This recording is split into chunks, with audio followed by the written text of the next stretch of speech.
नमस्कार, स्वागत है आप सभी का। एफएम न्यूज देख रहे हैं आप और आपके साथ मैं हूं नितिशा बंसल।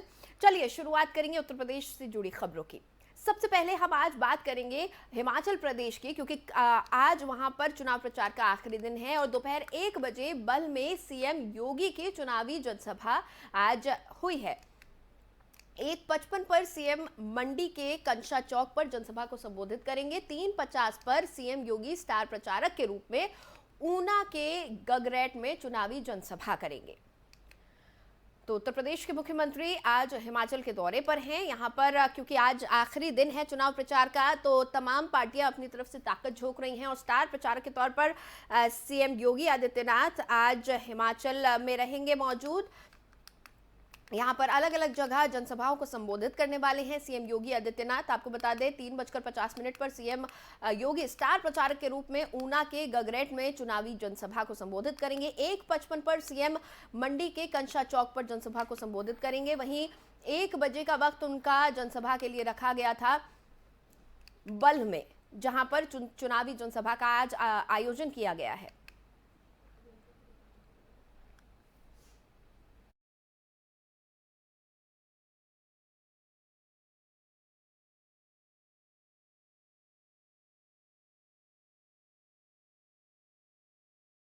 एक और अहम खबर इस वक्त आ रही है। डिप्टी सीएम बृजेश पाठक की बैठक के बाद एक्शन। डेंगू के बढ़ते प्रभाव को कम करने के लिए उठाए कदम। नगर निगम जिला प्रशासन लखनऊ में चलाएगा अभियान। 110 वार्ड में की जाएगी फॉगिंग। लार्वा दवा का भी होगा छिड़काव। Anti fogging machine, motorcycle fogging machine रवाना कर दी गई है।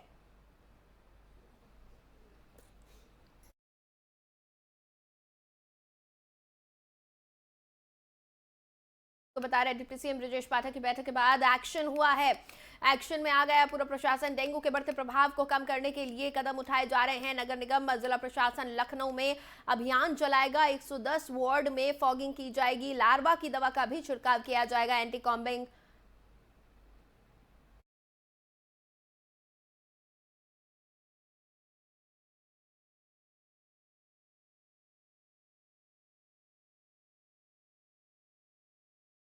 आपको बता दें कि एंटी फॉगिंग मशीन का इस्तेमाल किया जा रहा है। मोटरसाइकिल से भी फॉगिंग करवाई जा रही है। फॉगिंग मशीन मोटरसाइकिल पर रखकर जगह जगह फॉगिंग करवाई जा रही है, ताकि जो इस बीच लगातार डेंगू के मरीज सामने आ रहे हैं। मौसम क्योंकि बदल रहा है, इस वक्त सबसे ज्यादा डेंगू के मामले देखने को मिलते हैं। तो ऐसे संक्रामक रोगों से बचाव के लिए डिप्टी सीएम की बैठक के बाद अब एक्शन में आ गया पूरा प्रशासन। जगह जगह फॉगिंग की जा रही है और लार्वा की दवा का भी छिड़काव किया जा रहा है। 110 वार्डों में फॉगिंग की जाएगी। लार्वा की दवा का छिड़काव किया जाएगा।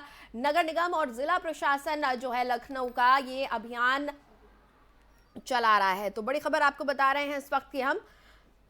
डिप्टी सीएम बृजेश पाठक की बैठक के बाद अब एक्शन में आता हुआ नजर आ रहा है लखनऊ का जिला प्रशासन और साथ ही नगर निगम। और इसी खबर पर ज्यादा जानकारी के साथ मेरे सहयोगी अविरल मेरे साथ जुड़ चुके हैं, उनसे हम बातचीत करेंगे। अविरल, डिप्टी सीएम की बैठक के बाद अब प्रशासन एक्शन में तो आ गया नजर आ रहा है, लेकिन कितनी कामयाबी मिलेगी? अब तक जो नाकामियां हैं उसको कैसे छुपाया जाएगा? बिल्कुल, निश्चित रूप से मैं आपको बता दूं, जिस तरीके से डिप्टी सीएम बृजेश पाठक ने इस डेंगू के मामले पर बैठक करनी शुरू कर दी है, क्योंकि ये मामला काफी अब संवेदनशील भी होता हुआ नजर आया है। क्योंकि न केवल राजधानी बल्कि उत्तर प्रदेश के सभी जनपद में डेंगू के बढ़ते हुए मामलों को देखते हुए स्वास्थ्य विभाग की चिंताएं बढ़ी हुई है, लेकिन साथ ही साथ सरकार की चिंता भी बढ़ी है। ऐसे में डिप्टी सीएम ने अपने जो सहयोगी हैं उनके साथ में मीटिंग करी है और मीटिंग करने के बाद में डेंगू की रोकथाम के लिए किस तरीके से रणनीति बनाकर उस पर काम करना है, उस पर योजनाबद्ध तरीके से काम करना शुरू कर दिया है। आप ये समझिए कि सभी अस्पतालों को लगभग हाई अलर्ट मोड पे किया हुआ है, क्योंकि आप ये समझिए कि जिस तरीके से डेंगू के बढ़ते हुए मामले देखने को मिले हैं, इसमें तमाम मरीज ऐसे हैं कि जिनकी स्थिति बेहद नाजुक बनती हुई चली गई। ऐसे में अब डिप्टी सीएम ने सीधे तौर पर ये सभी को निर्देशित किया है, नगर निगम को निर्देशित किया है कि फॉगिंग का काम करें और छिड़काव का काम करें, लार्वा को मारने का काम करें और जो पानी है उसको जमा ना होने दें। तमाम और जो प्रिकॉशन है, सावधानियां, उनको बरतने के लिए बताया है। तो ऐसे में अब ये कितना कारगर होने वाला है ये तो देखने वाली बात होगी, लेकिन फिलहाल अब सरकार ने युद्ध स्तर पर काम शुरू कर दिया, क्योंकि ये डेंगू के बढ़ते हुए मामले इनमें कमी अभी फिलहाल नहीं आई है, लेकिन इनमें रोकथाम के लिए सरकार ने भी अब एक्शन लेना शुरू कर दिया है। जी अविरल, लगातार हम देख रहे हैं कि जैसे ही मौसम बदलने लगता है तो लोगों को कई तरह की दिक्कतें आने लगती हैं। उसमें मच्छर से होने वाली बीमारियां सबसे पहले आती हैं और उसके साथ ही जो वायरल बुखार है, सर्दी जुकाम है, इसकी भी काफ़ी दिक्कतें होती हैं। तो अस्पतालों में कैसी तैयारियां नज़र आ रही हैं?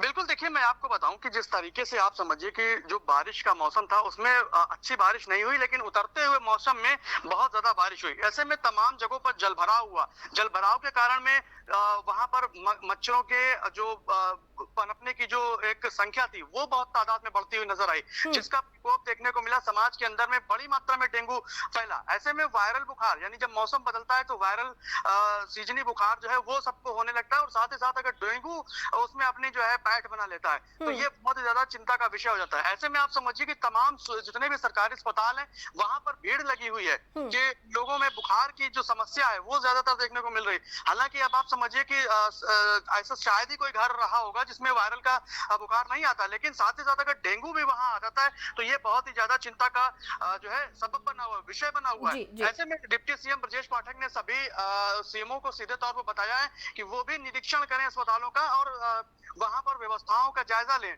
अस्पतालों में ही दवाइयां उपलब्ध कराएं और लोगों को बेहतर सुविधा और स्वास्थ्य के बारे में कैसे उनको स्वस्थ रखा जाए उसके बारे में भी बताने की कोशिश की है। लेकिन अब फिलहाल जिस तरीके से स्वास्थ्य विभाग और तमाम और जो कर्मचारी हैं उनके, वो किस तरीके से इस पे युद्ध स्तर पर काम करेंगे और डेंगू की रोकथाम के लिए कितना कारगर साबित होगी मीटिंग, ये तो अगले कुछ ही दिनों में पता चलने वाला है। लेकिन फिर भी डिप्टी सीएम ने ये बहुत ही ज्यादा सख्ती के साथ में इस कदम को उठाया है और लोगों के स्वास्थ्य की चिंता करते हुए ये तमाम सीएमओ को निर्देश भी दिया है। चलिए, बहुत बहुत शुक्रिया अविरल इस पूरी बातचीत के लिए। आप नजर बनाए रखेगा।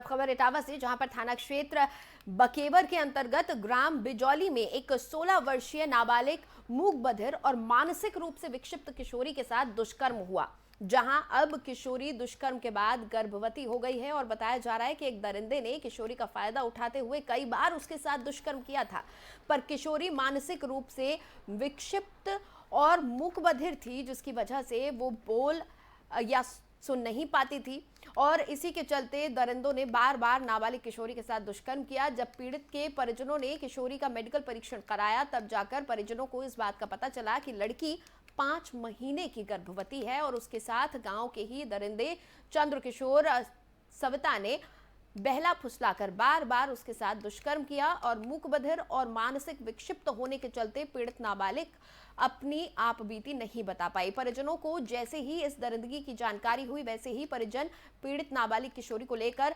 बकेवर थाने पहुंच गए और पूरी आप बीती बताई। पीड़ित किशोरी के पिता प्रयाग नारायण की लिखित तहरीर पर गांव के ही दरिंदे चंद्रकिशोर सविता के खिलाफ थाना बकेवर में दुष्कर्म और पॉक्सो एक्ट के तहत मामला दर्ज कर लिया गया है। आरोपी को थाने बुलाया गया तो मूक बधिर पीड़ित किशोरी ने इशारों से दरिंदे की पहचान भी की और उंगली से इशारा कर मनचले दरिंदे की पुष्टि कर दी।